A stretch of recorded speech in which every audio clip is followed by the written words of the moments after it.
قران او سنت دا خبره ذکر کوي چې په جامعه کې بے واده انسانان نارینه او کسانان غیر د ودونو تنظیم وکړي ان يكونوا فقراء کدا چې د غریبانو نشمن الله به مالدار کې من فضل بخل فضل دینه مو متاثر کیږي چې لکه دې شله د لور خور ورکم ولدا خو ډیر غریبي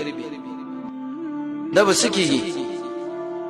روایت کې دا راځي چې انسان بدن باندې واده کوي چې موږ له سبب مالدارم کیده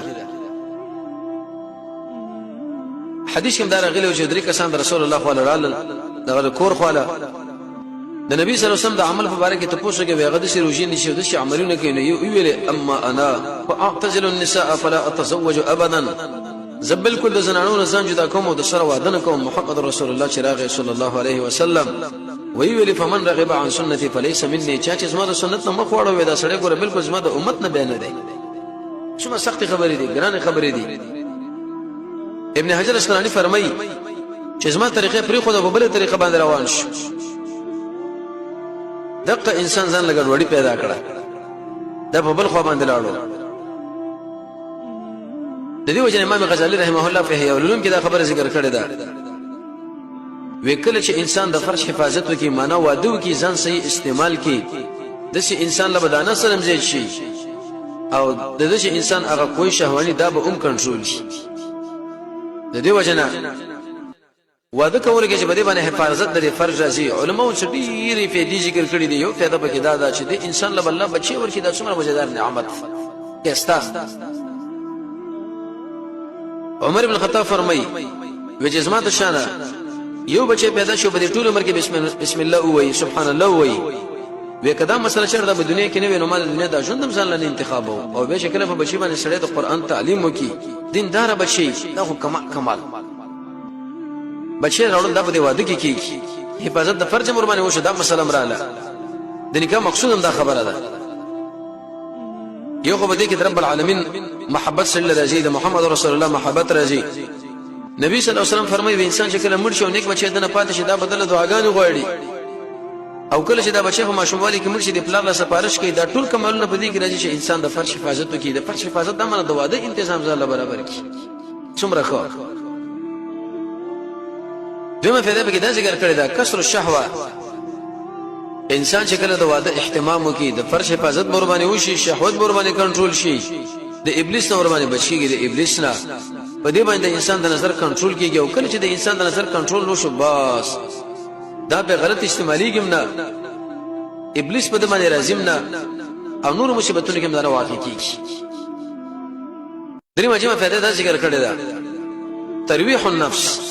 واناسها بالمجالسه والنظر ونحوهما انسان چې کله واده وکي د فرش حفاظت امراغه د په دې بدن کې رب العالمین راحت به پیدا کړي راحت ځکه د دې طبيعت د انسان په نفس کې واجبه مسله ده حق شورته وړاندې کې د نفرت کوي نو هر وخت کې جدل او منځ کوا روزه نساء دعوت کوا جهاد کوا بل شي کوا نو طبعا دا قیدیږي بعضی وختونه په دې نفس باندې د شي راځي چې دا ور باندې خوشاله شي شکل خوشاله شي به استقوي شي هغه به دې باندې کېږي چې انسان د خپل بیبي سره ملو شي درې شي کې سکون د قطاده رضی الله عنه فرمایي یو د شپې په خوب کې بل انسان چې خپل کور له داخل شي بل د خپل زنانه سره ملو شي ليسكن اليها څنګه الله قران کې فرمایي ما دې انسان له نارینه له زنانه پیدا کړی دا چې دا ورته آرام حاصل کی آرام نبی صلی الله علیه وسلم باندې شکل ابتدا د وحی راتله سخت پریشانی کې واقع شو او چې کله خدیجه کلبرا لراغه وې زملونی پټ مې کوي دثرونی ما باندې شړې او غیره دار आवाज وای او به دې ستنانو د څومره د کمال خولي ترغیب او شرف زئی وکړه وی الله عز وجل استغفر انسان ذلیل کینا شرمینا ځکه تا کې دا کمال دی دا کمال دی شل رحمی پاله بل شپاله دا ټوله مسله به ذکر راځي چې کله انسان وادو کې حفاظت لري فرش علي بن ابي طالب ځکه ویلې وربح القلوب ساعه فانها اذا اكرهت عميت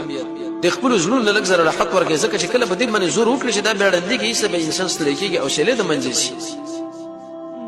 څلورمه پیدا انسان چې کله د فرش حفاظت وکړي د ځلې به د کور د کارونو نه فارغ وي په دې طریقه اکثر اوقات بچ کېږي علم لپاره کېږي نه عمل لپاره کېږي نه سره د سره بدی شي کې څه کومک کوي هغه د کور کارو کې دا ور بار کارو کې نو هیڅ به ډیرو کارونه د وزګار شي پنځمه فائدہ پکې دا چې د نفس سره د مجاهده ده د زنانه رب العالمین تعالی درکې بچي به تعالی درکې ته به دغه حقوق ساتي صبر بکې دغه په اخلاقو دغه د اصلاح لپاره به کوشش کوي نو په دې کې د انسان قسم مجاهده کیږي تربیت نو زکه هغه 300 خوینه کې یو خویا چې قران او سنت موږ دا خبره ذکر کړې ده چې د انسان دخول ور باندې جنت لګې دي اهل علم فرمای هغه د فرش حفاظت او د غیر پر اولنې ذریعہ چې هغه واده دي